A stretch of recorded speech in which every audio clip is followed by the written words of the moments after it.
Hello, and welcome to this short video presentation, How to Unclog a Flow Cytometer Part 2, presented by the International Society for the Advancement of Cytometry and CytoU.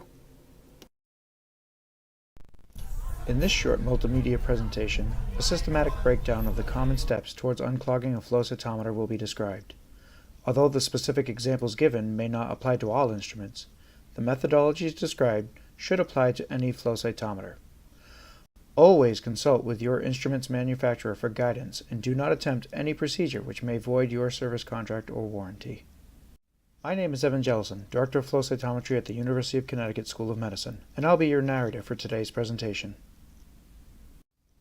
In this presentation, I will discuss common troubleshooting techniques used to identify and eliminate clogs in a flow cytometer, starting with the simplest and least invasive methods, and moving towards more complex and more interventional methods.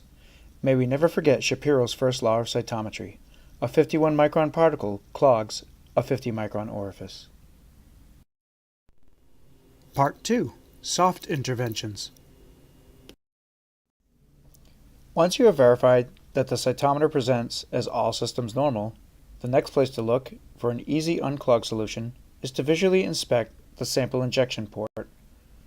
Some systems have a rigid metal tube which interacts with the sample, while others use plastic. The sample injection port for many systems includes an outer and inner tube, where the outer tube has a cross-shaped opening that can sometimes trap larger aggregates of cells before they enter into the inner tube. This outer tube can easily be cleared by wiping with a lint-free absorbent wipe. For any system, be sure to use lint-free wipes and swabs that do not leave fibers behind during the cleaning process. Note that some swabs, such as the cotton-tipped applicator, or third example shown here, can easily fray with light abrasion. When in doubt, perform a rip test to ensure the durability of your cleaning materials.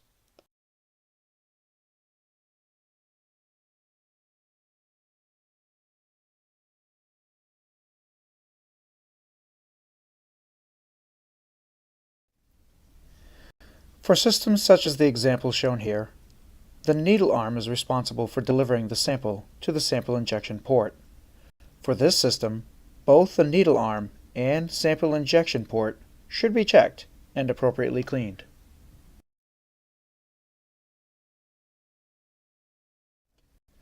On certain systems, the sample injection tube is enclosed within a bulk injection chamber.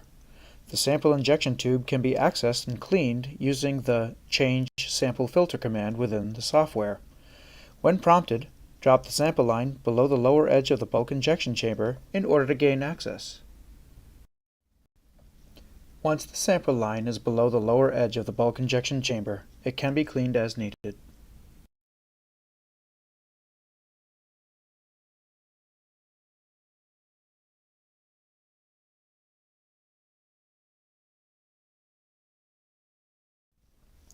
Many instruments have built-in scripts or fluidic cycles to deal with clogs on the instrument.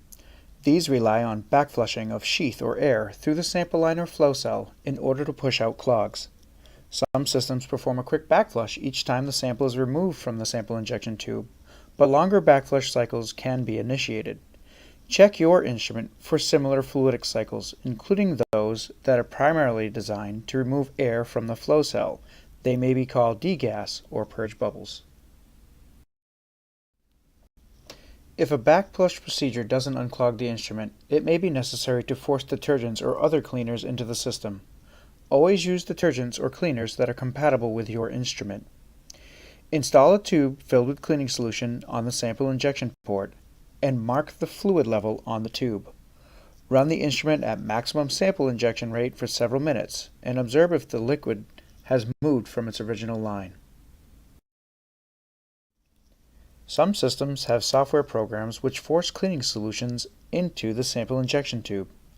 In this example, note the cleaning solution is visually depleted from the sample tube as the sample path fills with liquid.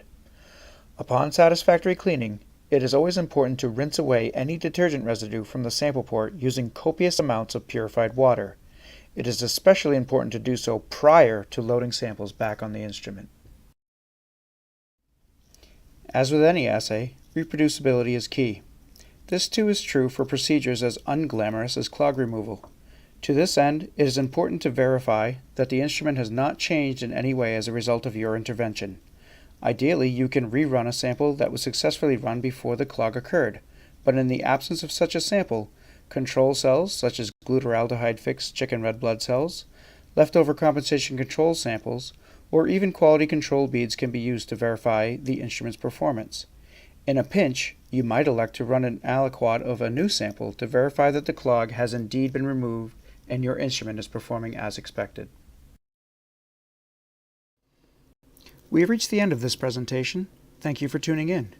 Be sure to check out parts 1 and 3, and for more great cytometry-related educational content, please visit us on the web at cytou.org.